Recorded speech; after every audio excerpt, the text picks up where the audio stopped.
오늘은 창세기 강의 34번째 시간인데요. 제목이 부끄러운 과거입니다. 누구나 부끄러운 과거가 있기 마련이잖아요. 그러한 부끄러운 과거를 통해서 하나님께서는 우리에게 무엇을 말씀해 주시려고 하는 것일까요? 앞장에서 우리는 요셉을 죽이지 말고 노예로 팔아버리자고 형제들을 설득했던 유다를 보았습니다. 지난주 성경 봉독할 때요. 그 이야기가 유다의 이야기가 오늘 펼쳐지는데 그 형제들을 떠나서 혼자 아둘람 사람이 사는 곳으로 가서 가나안 사람 수아의 딸과 결혼을 하게 됩니다.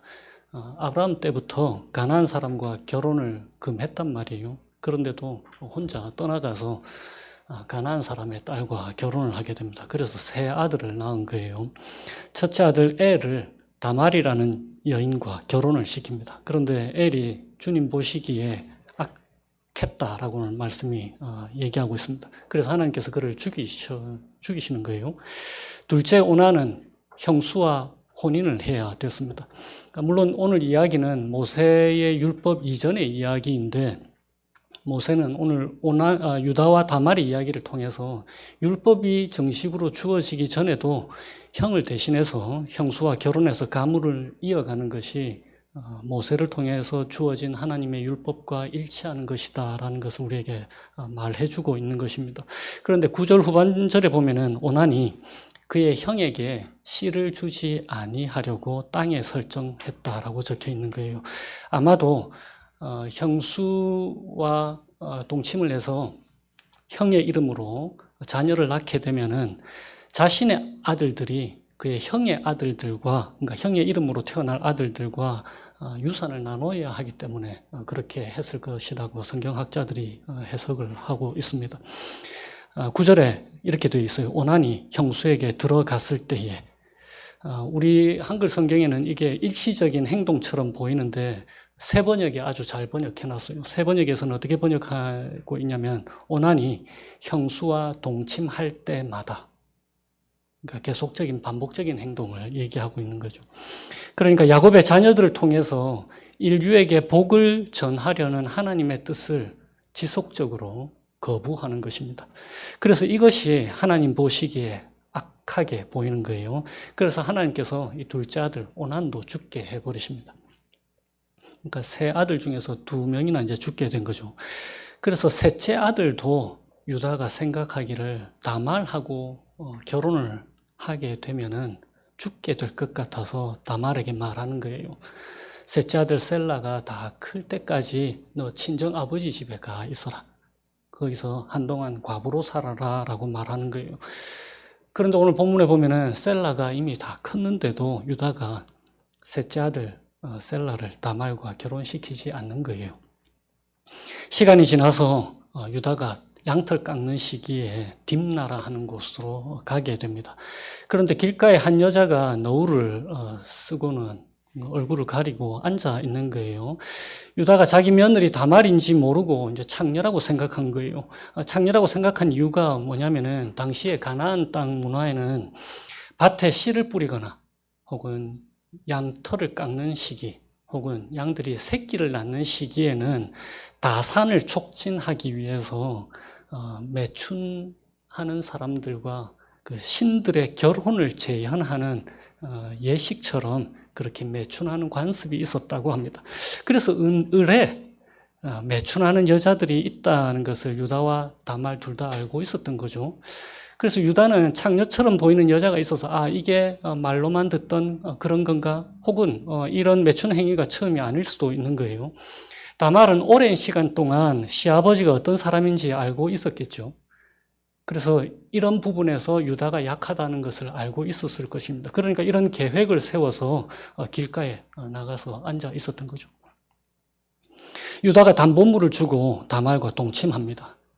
그런데 다말이 임신하게 되는 거예요. 석 달쯤 뒤에 어떤 사람이 유다에게 이제 고자질을 하는 거예요. 네 며느리 다말이 행음을 하였고 임신까지 했다더라. 그래서 유다가 노발대발을 합니다. 끌어내서 화형을 시켜라. 다말이 끌려나가면서 시아버지 유다에게 전가를 보냅니다. 이 물건 임자의 아이를 뵌 거예요. 잘 살펴보세요. 이 담보물들이 누구 건지 말입니다. 그런데 유다가 그것들을 알아보고 말하는 거예요. 그는 나보다 옳도다 라고 말이에요. 여기서 옳다라고 하는 것은 도덕적인 옳음을 얘기하는 게 아니고 하나님과 율법 앞에서 다말이 유다 자신보다 더 옳다라는 뜻입니다. 그 자신의 아들 셀라를 주지 않았기 때문이다 라고 유다가 그렇게 고백을 하는 거죠. 그리고는 다시는 다말을 가까이 하지 않습니다. 오늘 본문에는 유다의 잘못 혹은 부끄러운 과거가 상세하게 기록이 되어 있어요. 첫 번째는 뭐냐면은 아브라함 때부 이후로 가나안 사람과의 통혼을 금지했단 말이에요. 그리고 두 번째는 하나님의 법을 지키지 않았습니다. 바로 형이 죽은 뒤에 형수와 결혼하여서 함께 동생이 살아가야 하는 그 혼인제도, 조금 어려운 말로 하면 형사취수, 형이 죽으면 형수를 동생이 취한다, 형사취수라는 단어가 있는데요. 그러니까 이 하나님의 뜻은 어디에 있냐면은 가족 중에 어느 누구의 계보도 잃지 않게 하기 위함인 거예요. 그런데 자신의 둘째 아들 오난처럼 이 유다도 야곱의 자녀들을 통해서 인류에게 복을 전하려고 하는 그 하나님의 뜻을 유다가 적극적으로 거부한 것입니다. 세 번째는 뭐냐면은 매춘 행위를 한 거예요. 그리고 네 번째는 자신이 저지른 큰 잘못들에는 대단히 둔감하면서 며느리 다말의 잘못에 대해서는 대단히 크게 분노하고 있는 거예요. 유다의 이 부끄러운 과거를 성경이 세세하게 지적하면서 보여줍니다. 우리 각 사람도 이런 흑역사들이 있을 거예요. 그래서 생각만 해도 좀 낯이 뜨거워지는 것 말입니다. 물론 뭐 사람들 중에는 너무 낯이 두꺼워서 혹은 성경이 말하듯이 양심의 화인을 맞아서 부끄러움을 모르는 사람이 있을 수도 있습니다. 그래서 그걸 보는 다른 사람이 옆에서 부끄러워가지고 막 하는 경우가 있잖아요. 어떻게 저런 게 안 부끄럽지? 내가 다 부끄럽네 하는 거 말이에요. 그런데 부끄러움을 아는 사람들에게는 소망이라는 게 있습니다. 왜냐하면 잘못을 잘못으로 안다라는 거잖아요. 하나님 앞과 성경 말씀 앞에서 잘못을 인정한다라는 뜻이니까 그렇습니다. 유다의 이 부끄러운 과거를 성경이 가감없이 보여주는 이유가 무엇일까요? 오늘 두 가지 본문에 나타나는 이 부끄러운 과거를 통해서 두 가지 복음을 함께 나누기를 소망합니다. 첫 번째는 뭐냐면 이런 흠 많은 유다를 통해서도 하나님은 아브라함과 이삭과 야곱에게 하셨던 그 약속을 신실하게 지키신다라는 것을 보여주기 위함입니다. 29절에 보면은 다말이 쌍둥이를 낳게 되는데 그중 한 아들의 이름이 베레스잖아요. 그러니까 베레스의 후손 중에는 구약 성경에 룻기에 등장하는 그 룻의 남편 보아스, 그 보아스가 태어나고 그리고는 후에 그 보아스의 계보에 이스라엘에서 역사상 가장 위대한 왕 다윗이 태어나고 그리고 그 계보 계속 이어서 우리 주 예수 그리스도가 태어나는 거예요. 그리고 오늘 본문은 그 바로 앞장 37장이 어떻게 끝났습니까? 제가 그 정확한 번역을 해서 다시 들려드릴게요. 마지막 절 37장 36절에 앞에 그 한편이라는 단어가 빠졌다 했잖아요. 한편 그 미디안 사람들은 그를 그러니까 요셉을 애굽에서 바로의 신하 친위대장 보디발에게 팔았더라라고 되어 있고 그리고는 오늘 38장 이야기가 이어지는 거예요. 그리고는 39장 오늘 이야기의 바로 다음 절이 어떻게 되냐면 39장 1절에 요셉이 이끌려 애굽에 내려가며 바로의 신하 친위대장 애굽 사람 보디발이 그를 그리로 데려간 이스마엘 사람의 손에서 요셉을 샀다라고 되어 있는 거예요. 그러니까 같은 내용의 구절들이 오늘 본문을 가운데 두고 앞뒤로 있는 것입니다. 그러니까 38장 전체가 요셉의 이야기 중간에 느닷없이 등장하는 거예요. 왜 그럴까요? 37장부터 50장까지는 지난주에 말씀드린 것처럼 창세기 마지막 10번째 대단원입니다. 그러니까 야곱의 족보 이야기가 마지막 10번째 대단원인데 이 야곱의 족보 이야기에서 요셉이 주인공이 아니다라는 것을 들려주시는 거예요. 37장부터 50장까지는 거의 다 요셉의 이야기란 말이에요. 그런데 그 한가운데에 유다의 이야기를 들려주심으로써 초점이 요셉에 있지 않다라는 것을 우리에게 얘기해 주시는 것입니다. 오히려 이야기의 핵심이 우리가 지난주에 나누었던 것처럼 하나님께서 그분의 언약을 신실하게 지키신다라는 거에 있는 거예요. 어떤 경우에도 그렇다는 것입니까? 어떤 경우에도 하나님께서 그분의 약속을 신실하게 지키신다라는 뜻입니까? 하나님의 약속을 받은 인간들이 어떤 정신 나간 짓들과 이기적인 죄들을 저지른다 할지라도인 거예요. 출애굽하던 이스라엘 백성들이나 혹은 이 이야기를 바벨론 포로 생활 중에 들었던 유다 백성들에게 얼마나 큰 위로가 되었겠습니까? 그들의 잘못으로 광야 생활 40년을 해야 됐었잖아요. 그리고 그들의 죄로 바벨론에서 70년간 포로 생활을 해야 했던 유다 백성들이잖아요. 그들의 어떠한 잘못에도 불구하고 하나님께서 약속하신 대로 회복을 이룰 것이라는 것이 오늘 말씀의 핵심인 것입니다. 부끄러운 과거를 보여주시는 두 번째 이유는 아브라함과 이삭과 야곱을 그렇게 하신 것처럼 하나님의 약속에 합당하지 않은 것 같은 유다도 하나님 스스로가 유다를 하나님의 백성다운 모습으로 만들어가고 계시다는 것을 보여주시기 위함인 것입니다. 44장에 가면은 요셉의 동생 베냐민이 애굽에서 종이 될 위기에 처해지게 됩니다. 유다가 오늘 이 이기적인 유다가 아버지 야곱이 슬퍼할 것을 염려해서 자신이 베냐민 대신에 애굽에 잡혀 있겠다라고 대신 나서는 모습을 우리가 보게 될 거예요.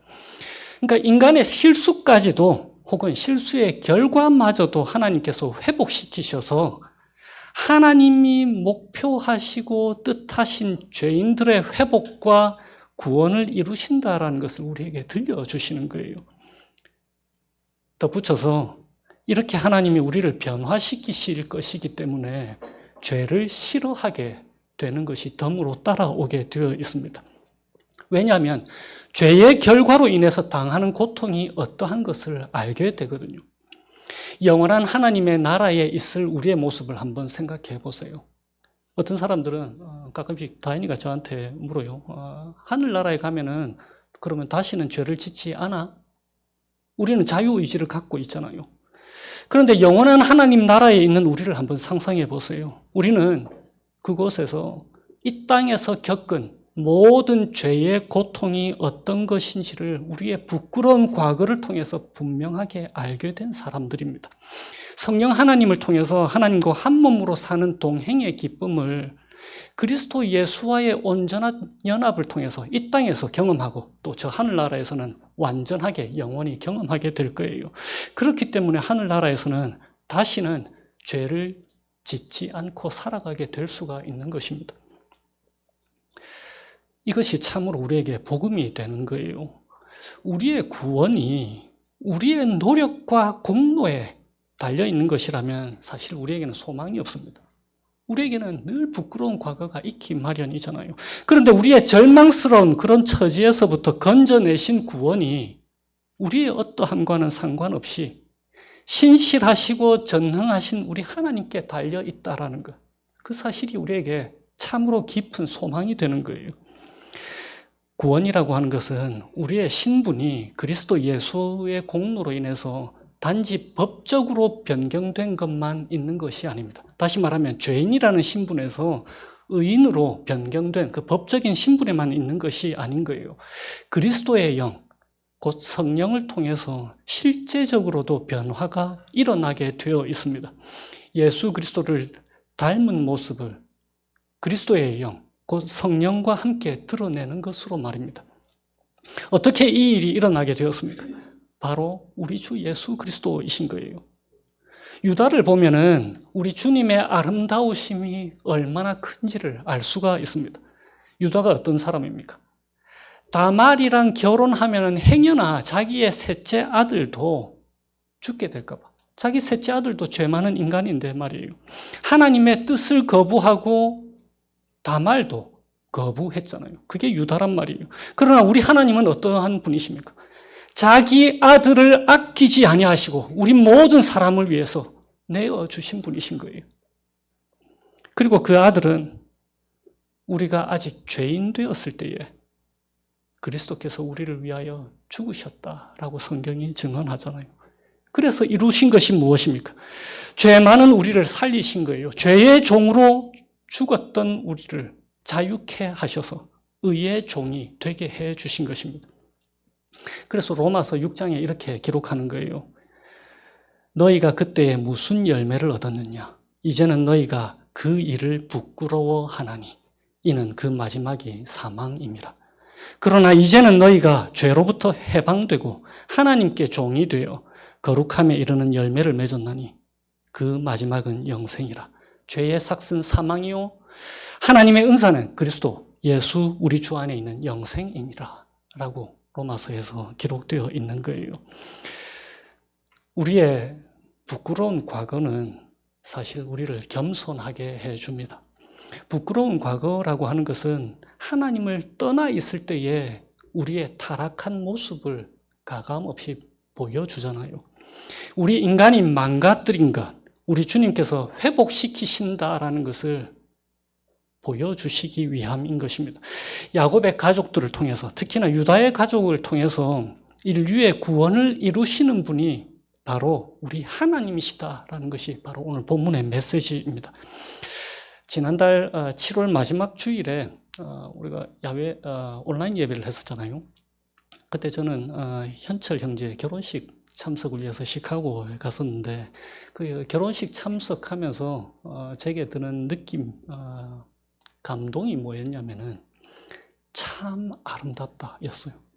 제 아내랑 이렇게 돌아오면서 이런 얘기를 했어요. 참 아름답다. 신랑이 신부에게 서약하고 신부가 신랑에게 서약을 하는데 이런 글귀가 있었어요. 그러니까 앞에 주례하시는 그 사회 보시는 그 목사님이 신랑과 신부에게 자신을 따라 서약하라고 얘기를 하는 거예요. 그 내용이 이렇습니다. 뭐 좋은 일, 슬픈 일, 뭐 얘기 쭉쭉 하다가 이 말을 하는 거예요. 당신이 아파 누워 있을 때에도 당신만 사랑하겠다. 부부가 다 저렇게만 살 수 있으면 얼마나 좋겠습니까? 그런데 우리를 향해서 하나님께서 하시는 사랑의 서약이 바로 이거예요. 유다가 신실하든지 신실하지 않든지 유다를 사랑하시겠다라는 서약 말입니다. 우리에게도 마찬가지예요. 우리에게도 하나님께서 네가 신실하지 않을 때, 너의 영혼이 병자처럼 누워 있을 때에도 내가 너를 끝까지 사랑하겠다라고 말씀하시는 거예요. 그러면서 우리에게도 하나님께서 너도 내게 신실하라라고 말씀하실 거예요. 그런데 이것은 율법으로 우리에게 주신 명령이 절대로 아닙니다. 하나님은 하나님이 아무리 우리의 완벽한 신랑이라고 하더라도 신부인 우리가 신실하지 못한 신부인 것을 아시는 거예요. 하나님을 떠나서는 어떠한 선한 일도 선한 것이 되지 못한다는 것을 기억하시기 바랍니다. 율법을 성취해서 하나님 앞에 내가 좀 의로워 보이겠다 그런 상상조차도 하지 마십시오. 율법을 이룰 수 있을 것처럼 선포되는 것은 사실 복음이 될 수가 없습니다. 우리는 그러한 인간이 되지 못하는 거예요. 하이델베르그 요리문답에 62번에 이렇게 되어 있잖아요. 왜 우리가 선한 일을 행함으로 하나님 앞에서 의로워질 수 없으며 우리가 의로워지는데 일부라도 도움이 되지 않습니까? 그거에 대한 답이 뭐예요? 하이델베르그 요리문답에 이렇게 되어 있습니다. 그 이유는 하나님의 심판을 피할 수 있는 의는 절대적으로 완전해야 하며 모든 면에서 하나님의 율법에 부합해야 하기 때문입니다. 그러나 이 부분이 중요해요. 그러나 이 세상에서 우리의 가장 선한 일도 불완전하여 여전히 죄에 더럽혀져 있습니다. 부끄러운 과거라 이름할 수 있는 일들의 수가 인생의 나이가 많아질수록 함께 많아지잖아요. 바로 그런 이유로 우리에게 자신의 영, 신실하신 그리스도의 영, 진리의 영이신 성령을 우리에게 하나님께서 주신 거예요. 그래서 성령 하나님과 함께 우리가 그리스도 예수 안에서 하나님을 새 언약 안에서 신실하게 살아갈 수 있도록 이끌어 주시는 것입니다. 우리 개혁주의 그 현대판 신앙 고백서 우리 세상은 하나님 것이다 라고 하는 거기에 27번에 이렇게 되어 있습니다. 무덤으로부터 걸어 나오신 그는 죄와 죽음을 정복한 생명의 주이시다. 그러니까 오직 죄와 죽음의 권세를 정복하신 그리스도 예수의 영을 통해서만 우리는 하나님의 그 거룩하심에 참여할 수 있게 되는 거예요. 그래서 하나님께서 우리와 맺으신 그 언약에 하나님께서 신실하신 것 같이 우리 역시 그 언약에 하나님의 영으로 신실할 수 있도록 이끌어 주시는 것입니다. 그래서 부끄러움 대신에 구원과 회복의 기쁨을 누리게 하시기 위함인 거예요. 그러므로 자랑할 데가 어디 있습니까? 내가 남보다 낫다라고 자랑할 데가 어디 있냐고요. 단 하나도 없는 거예요. 그리스도 예수 안에 나타난 이 하나님의 은혜 앞에서 내가 착해서, 내가 잘해서 이런 말 할 자리가 없는 것입니다. 오직 하나님의 은혜라고 우리가 고백하잖아요. 그러므로 이 한 주를 살아가실 때에 부끄러운 과거를 정복하신 이 은혜의 하나님과 한 주를 동행하시는 삶 살아가게 되시기를 주님의 이름으로 축원드립니다. 기도하시겠습니다. 하나님 아버지, 주님의 하신 일들을 기억하고 또 묵상하노라면 주님 앞에서 벌거벗은 저희들 자신을 보게 됩니다. 아무것도 내세울 것 없는 저희들을 주님의 크신 사랑과 은혜로 다 이루시고 주님의 그 은혜 누릴 수 있도록 이끌어 주신 것 감사해요. 저희들의 부끄러운 과거 거기에 머물러 있지 않게 하시고 죄와 죽음의 권세 정복하신 주님의 영과 함께 이 한 주를 살아가게 하셔서 생명 누리게 하시고 주님과 동행하는 자들의 그 참다운 기쁨과 참다운 자유 경험하면서 살아갈 수 있게 하여 주시기를 예수님의 이름으로 기도합니다.